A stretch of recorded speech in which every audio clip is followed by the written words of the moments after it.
Comment gérer un directeur de mémoire avec lequel une mauvaise relation s'est instaurée? Bonjour à tous, alors aujourd'hui dans cette vidéo je vais répondre à cette question qui correspond à un certain type de configuration qu'on voit de temps en temps dans le cadre de nos interventions rédactionnelles sur les mémoires. C'est que parfois vous avez des directeurs de mémoire qui sont compliqués, qui font du zèle, qui aiment bien jouer un petit peu sur le rapport de force, montrer qu'ils ont du pouvoir sur vous, que c'est eux qui décident, etc. Donc, c'est pas le meilleur profil, très clairement. Hein. Je pense on n'a pas besoin de faire cette vidéo pour que vous le sachiez, pour que vous en soyez conscient, mais c'est la réalité des choses. C'est-à-dire que ça arrive, et quand vous tombez sur ce type de directeur de mémoire, il faut se débrouiller, il faut faire avec. Alors, il faut faire avec, dans un premier temps, il faut essayer de trouver des solutions. Et je vais essayer de vous donner ces solutions, puis après, si ces solutions ne fonctionnent pas, je vous dirai ce qu'on peut faire, ce qu'il faut faire, combien de faire quand ça ne fonctionne pas. Donc quand il y a une mauvaise relation, on est déjà dans une spirale un petit peu négative, il y a une mauvaise relation, on commence à pas trop s'apprécier, etc., etc. C'est-à-dire qu'il y a une forme de négativisme qui s'est développé dans la relation. C'est pas bien. Pourquoi c'est pas bien? Parce que c'est votre directeur de mémoire qui valide. C'est lui qui a le pouvoir de valider votre mémoire ou pas. Donc c'est pas la meilleure des configurations. Donc là, ce qu'il va falloir faire, c'est restaurer, on va dire, une forme de positivisme, de positivité dans la relation. Et ça va passer par plusieurs techniques. La première, c'est l'écoute, tout simplement. C'est qu'il va falloir écouter votre directeur de mémoire. Bon, il veut jouer sur son rapport de force, il veut faire du zèle, il faut s'adapter à cela. On va l'écouter. On va lui poser des questions ouvertes, donc il faut aller à sa rencontre. Hein. Quand on est dans cette spirale-là, on ne va pas se parler par téléphone, on ne va pas se parler par mail, il faut aller le voir, il faut aller se rencontrer physiquement. Quand on est dans ce type de situation, il faut aller se rencontrer, il faut organiser une guidance, vous l'appelez, vous le créez, vous lui demandez une guidance, voilà, vous le rencontrez. On va lui poser des questions ouvertes, on va lui laisser de la place pour savoir ce qu'il pense, pour avoir ses observations, ses critiques, on va le laisser parler. Il faut que vous soyez silencieux. Vous lui posez la question et vous vous taisez. Vous l'écoutez, vous prenez des notes, ou vous enregistrez de manière audio, après lui avoir posé la question s'il était d'accord, ce qui va le valoriser et montrer que vous accordez toute l'attention qu'il souhaite à ses observations. Il va se sentir valorisé et vous allez déjà, par rapport à ce type de personnalité, il va se sentir valorisé, donc il va déjà, comment dirais-je, il va déjà améliorer, il va déjà mieux se sentir par rapport à vous et ça va déjà améliorer la relation que vous allez avoir. Parce que pour ce type de personne, il faut vraiment lui montrer qu'il est important et que vous lui apportez toute l'attention nécessaire. Personne arrogante, il faut lui laisser prendre un petit peu de place et lui montrer que vous respectez son arrogance et que vous respectez son zèle. Donc vous prenez des notes, vous posez des questions ouvertes, et vous reformulez ce qu'il a dit, pour bien lui montrer que vous avez compris. Quand on va faire des modifications sur le mémoire ou sur la thèse, on va effectuer un suivi des modifications qui sera rigoureux. Ça veut dire, critique 1, qu'est-ce qui a été fait pour répondre à cette critique 1? Voilà, j'ai apporté ça dans la thèse ou dans le mémoire. Je peux le formaliser dans le document Word, je peux le formaliser dans un document différent, mais je vais devoir mettre en place une formalisation des ajustements qui ont été faits pour répondre à chacune des critiques.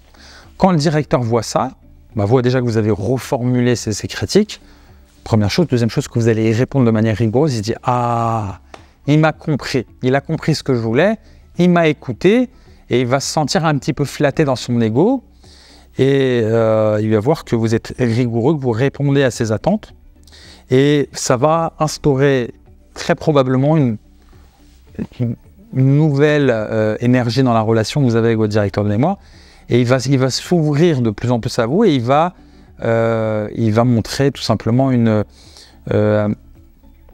va dire une meilleure approche de votre mémoire, de votre thèse, et vous allez marquer des points et ça peut débloquer le processus et ça peut améliorer très significativement la relation. Donc on pose des questions ouvertes, on reformule ses observations, on formalise à travers un suivi des modifications ce qui a été apporté pour répondre à ces critiques de manière précise et rigoureuse. Et de cette manière-là, on va répondre précisément aux besoins, il y aura une concordance qui sera formalisée et ça va permettre probablement de valider le mémoire et de valider du moins les étapes qui n'ont pas été validées, qui ont été, on va dire, générateurs de cette spirale négative dans laquelle vous êtes tombé dans cette relation avec votre tuteur. Que faire si maintenant ça n'a pas fonctionné? S'il est toujours négatif, il ne veut pas vous parler, il ne veut pas valider, il ne veut pas vous répondre, vous êtes confronté à ce qu'on appelle un défaut de suivi. C'est-à-dire que vous avez un tuteur qui est payé pour vous suivre. Il est là, c'est ça, c'est son métier. On lui a attribué ce rôle. Il est là pour vous suivre. Il ne veut pas remplir ce rôle. Il ne veut pas faire son métier pour lequel il est payé. Vous avez essayé de lui écrire un mail, il ne veut pas vous répondre, il ne veut pas vous rencontrer, vous essayez de l'appeler, c'est pareil. Vous laissez un peu de temps, vous essayez de le rappeler, vous voyez que ça ne donne rien. Qu'il est bloqué, il est obtus, il a fermé le rideau, il ne veut plus vous entendre parler de vous. Là, malheureusement, il va falloir passer au plan B. Et le plan B, c'est quoi? C'est de contacter son N+1 de la formation, la personne au-dessus, ça peut être le directeur de la formation, et il va falloir lui expliquer clairement, voilà, je fais l'objet d'un défaut de suivi, mon directeur de mémoire ne veut pas me suivre, j'essaie de le contacter, ça ne fonctionne pas, et normalement, vous aurez un nouveau directeur de mémoire qui sera alloué, et c'est très bien, parce que quand on est sur une relation qui ne fonctionne pas, il faut changer de relation, il faut travailler avec une nouvelle personne. Et il faut le faire en amont. N'attendez pas de rédiger tout votre mémoire de votre côté, déposez, vous exposez à un refus du mémoire de la part de ce tuteur, c'est vraiment pas la bonne stratégie. Si on est confronté à cela, il faut tenter un changement de directeur de mémoire. Et si maintenant, plan C, si je puis le dire, vous ne pouvez pas avoir un nouveau directeur de mémoire, le directeur de la formation ne va pas vous allouer un nouveau directeur de mémoire, malheureusement, il va falloir faire avec. Il va falloir déposer un mémoire auprès de ce directeur de mémoire. Mais attention, il va falloir déposer un écrit qui sera extrêmement solide. D'un point de vue académique, il va falloir qu'on lise un mémoire qui sera très solide, très qualitatif. De telle sorte à ce qu'on ne puisse pas ne pas valider votre mémoire. C'est-à-dire que l'écart type par rapport à la moyenne sera trop important pour qu'on puisse vous mettre une note en dessous de la moyenne qui va vous bloquer.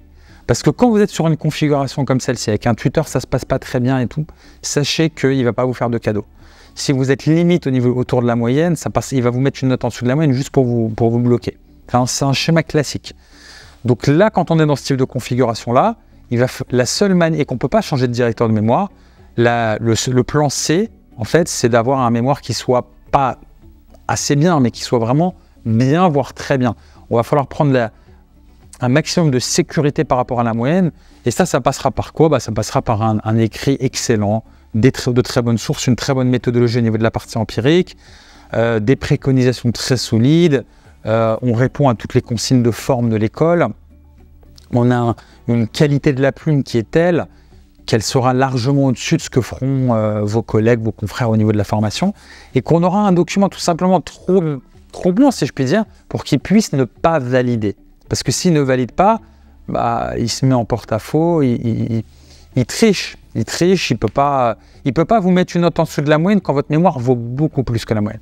Sa part de subjectivité dans l'évaluation va jouer un rôle, mais si objectivement, fondamentalement, j'ai tous les paramètres du mémoire qui sont très solides, à un moment donné, on ne peut pas vous voler, on ne peut pas vous mettre une note en dessous de la moyenne parce que ça sera trop flagrant. Et voilà, donc là, ça sera vraiment le plan C, ça sera cette configuration. Et c'est ce qu'on fait chez nous, chez Expert Mémoire, quand on a un client qui est dans ce type de configuration. On met en place ces différents cas de figure, ces différentes stratégies, et qui fonctionnent, qui permettent de valider une mémoire, puisque tous nos mémoires sont validées in fine. Maintenant, ça peut prendre un peu plus de temps, mais voilà, il y a différentes stratégies, il y a différents plans d'attaque en fonction des configurations dans lesquelles on est. Et ça, c'est notre métier, nous, on sait y faire, on sait ce qu'il faut faire.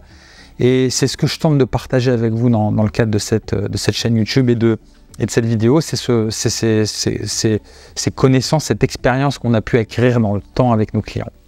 Voilà, j'espère que cette vidéo va vous apporter quelques éclairages et si malheureusement vous êtes dans ce type de configuration, il n'y a pas de fatalité, il n'y a pas de fatalité, il y a toujours des solutions, mais il y a des plans d'action qui vont différer en fonction des configurations dans lesquelles vous êtes.